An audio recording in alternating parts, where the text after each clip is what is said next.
Les premiers qui se sont fait appeler Égyptiens, ce sont les Grecs. Les Noirs qui vivaient à Kama donc n'étaient pas des Égyptiens et ils ne savaient pas non plus ce qu'était qu'un Égyptien. Alors vous allez voir le titre de cette vidéo ou encore la miniature et vous allez vous poser la question de savoir est-ce qu'on a perdu la tête? Oui, vous allez vous demander est-ce qu'on a perdu la tête? D'autant plus que le nom de cette chaîne c'est littéralement Pensée Kamite. Est-ce que ça veut donc dire que vous n'existez pas? Voilà, en fait c'est ça la question que vous allez vous poser. Eh bien c'est simple. Les Kamites n'existent pas parce que c'est le cas, c'est factuel. S'il y a bien une chose que l'on comprend assez vite quand on se penche sur l'Afrique, les connaissances africaines et tout ça là, c'est que tous les jours on en apprend toujours plus.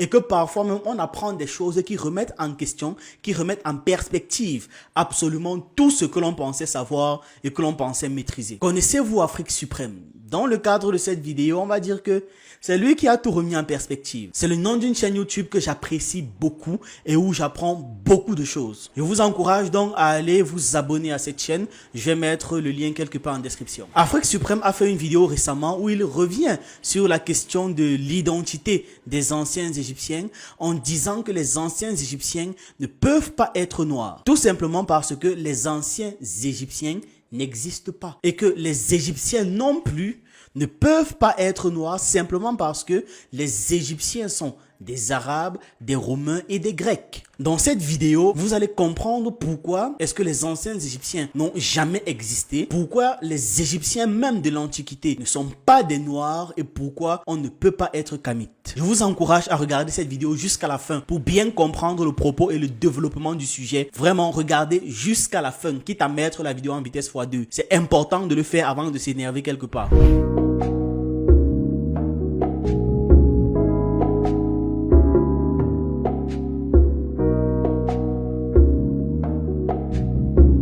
Sur cette chaîne, on parle de culture africaine, d'actualité, de sciences humaines et on s'édifie sur un ensemble de choses qui nous permettent d'anticiper et d'être prêts à toute éventualité. Je vous encourage donc à vous abonner, à liker cette vidéo et à la partager en statut WhatsApp, sur Facebook ou même ailleurs. C'est totalement gratuit et ça fait toujours plaisir. Aussi, notre équipe offre des services de graphisme 2D, 3D, de montage vidéo, d'animation et de conception de sites internet. Si vous avez besoin de nos services, vous pouvez nous contacter via ce numéro. Vous pouvez aussi vous servir du lien WhatsApp qui se trouve en description ou tout simplement scanner le QR code. Bon visionnage. Bon, les anciens Égyptiens, les Égyptiens et les Kamites sont trois choses complètement différentes et absolument incompatibles les uns des autres. Quand on parle de l'Afrique dans son antiquité, on mélange en général des termes comme Égypte, Égypte antique, égyptien et ancien égyptien sans aucune distinction, sans précision non plus et évidemment avec peu de science, voire aucune science dans nos paroles. Commençons par notre bonne vieille Égypte. Le mot Égypte a pour origine un mot grec tardif qui est Égyptos. Et ce mot Égyptos lui-même est une contraction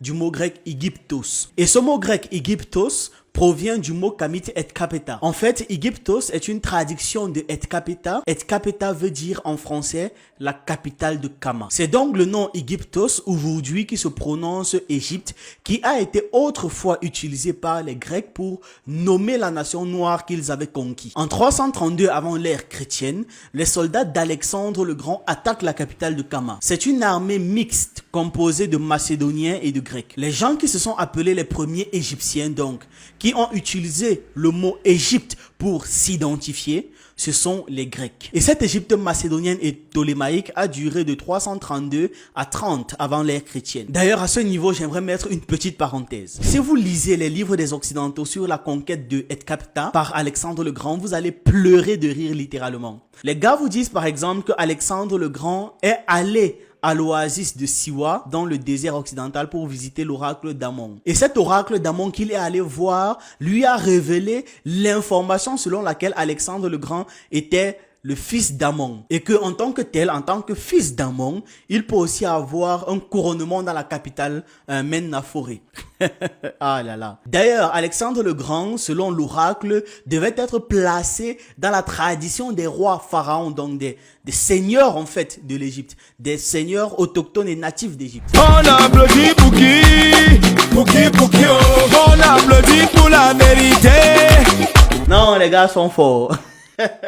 Quand des gens sont prêts à tout pour mentir, voilà ce que ça donne. Et ce n'est pas fini. Dans l'histoire officielle de cette conquête, on raconte que quand Alexandre le Grand et son armée sont arrivés à Kama, ils ont trouvé des Kami prêts à se débarrasser du contrôle oppressif des Perses. Et que Alexandre a été accueilli par les Égyptiens en tant que libérateur et a pris le pays sans bataille. Donc, on lui a donné le pays à Alexandre, d'accord? On a dit vraiment, on n'aime pas les Perses, tiens. Le message subliminal ici, c'est quoi? C'est très violent comme message subliminal. Parce que ça veut dire que on a bondi d'un maître à un autre maître. Et que la seule chose qui peut nous embêter vraiment, c'est juste qu'un maître soit trop méchant. Sinon, on est configuré pour la servitude. Quel mensonge! Quelle violence! Quel manque de respect! Lisez ce que ces gars disent dans leurs livres. En tout cas, on ne discute pas des questions de morale avec des gens qui n'en ont pas. Vraiment, ce message doit vraiment être clair dans notre esprit. Revenons au sujet. L'Égypte, qui est cette région-là de l'Afrique, qui a été volée par les Grecs, a été conquise à son tour et reprise par les Romains. Et cette conquête romaine a duré de 30 ans avant l'ère chrétienne jusqu'à 641 de l'ère chrétienne. Les populations grecques qui se faisaient appeler égyptiennes, donc qui sont des Égyptiens, se sont mélangées aux populations romaines. Et ces gréco-romains, donc tout cet ensemble-là, a continué de se faire appeler égyptiens. Puis, une troisième fois, les Arabes volent le territoire à leur tour en 641 de l'ère chrétienne et se mélangent aux autres, comme ça a d'ailleurs été fait avant avec les Grecs et les Romains. Quand on va sur la zone géographique qui est appelée aujourd'hui Égypte, ce sont les Grecs, les Romains et les Arabes qui sont appelés égyptiens et qui sont les Égyptiens. Tout ça pour dire que quand on utilise le terme Égypte, en fait, on ne parle plus de Kama. On parle de la nation actuelle qui se crée après la conquête de Kama par les Grecs, puis par les Romains et enfin par les Arabes blancs. Le nom officiel de l'Égypte après la conquête par des Arabes blancs, c'est la République arabe d'Égypte. Mais en fait, c'est la République des Grecs, des Romains et des Arabes en Afrique. C'est pour cette raison que c'est incongru de dire que les Égyptiens actuels sont à l'origine de la civilisation kamite. Il est impossible de comprendre pourquoi est-ce que les peuples locodermes en Égypte essaient de s'approprier ce qu'ils appellent l'Égypte antique. Donc la civilisation kamite en fait.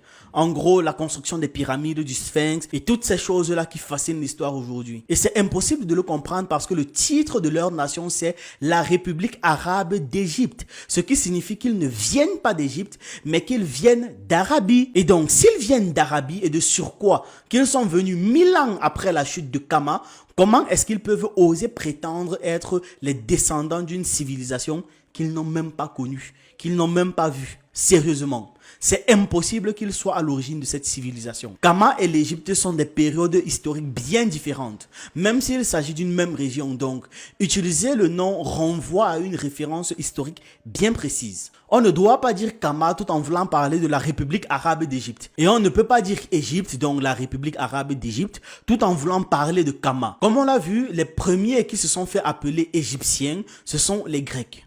Les Noirs qui vivaient à Kama donc n'étaient pas des Égyptiens et ils ne savaient pas non plus ce qu'était qu'un Égyptien. Le mot égyptien ne réfère donc pas aux populations noires qui vivaient dans cette zone à l'époque. D'ailleurs, les populations noires qui vivent encore en Égypte aujourd'hui ne sont pas des Égyptiens non plus. On ne les appelle d'ailleurs pas Égyptiens. Ils se font appeler les Noirs, les Éthiopiens ou les Nubiens.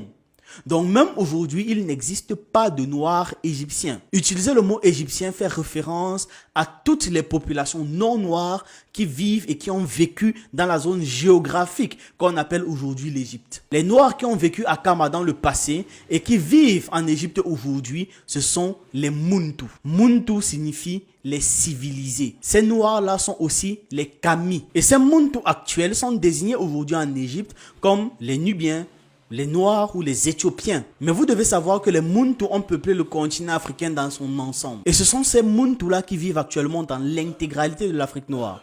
Ce sont les nous là, voilà. Ce sont les nous là. Après la conquête de Kama par les Égyptiens authentiques, donc les locodermes, les Kami ont massivement migré et ont peuplé les autres contrées du continent. Ce sont les Kami qui sont donc à l'origine de tous les monuments que le monde occidental convoite et nous vole. Sachez d'ailleurs que s'ils avaient eu la possibilité de porter les pyramides, ça fait longtemps qu'il l'aurait fait. Quand on emploie le terme ancien égyptien pour faire référence aux populations noires, ce n'est donc techniquement pas correct. Si vous voulez faire référence à cette population noire, le plus juste c'est donc de dire Kami ou encore Muntu. Maintenant, pourquoi est-ce que j'ai dit en début de vidéo que les Kamites n'existent pas? Chez les Muntu, le T à la fin d'un mot féminise le mot. Il permet de l'identifier à la femme. Cependant, le T à la fin d'un mot ne se prononce pas.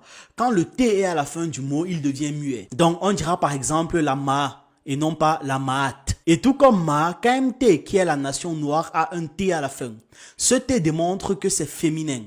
Mais on ne dira pas Kamata ou Kamita ou Kameta. On se contentera juste de dire Kama ou Kame. On ne dira donc pas que nous sommes des Kamites, mais nous sommes des Kami. Et cette chaîne, techniquement, c'est Pensée Kami. D'ailleurs, ça peut être ça qu'on emploie tout simplement pour pouvoir changer de nom.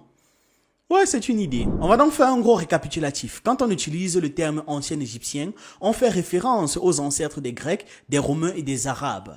À travers ces explications, vous comprenez donc que les anciens égyptiens ne sont pas les populations noires. Et c'est d'ailleurs peut-être sur ça que les chercheurs jouent en réalité. Les gars font ce jeu de mots-là pour nous embrouiller. Et d'un autre côté, quand nous on fait de la vulgarisation historique, on ne peut pas se permettre d'avoir toutes ces précisions parce que le but c'est de pouvoir rendre cette connaissance accessible et faire en sorte que les gens s'intéressent et comprennent rapidement tout ce qu'on va dire, de quoi est-ce qu'il s'agit, afin d'approfondir leur connaissance de leur côté.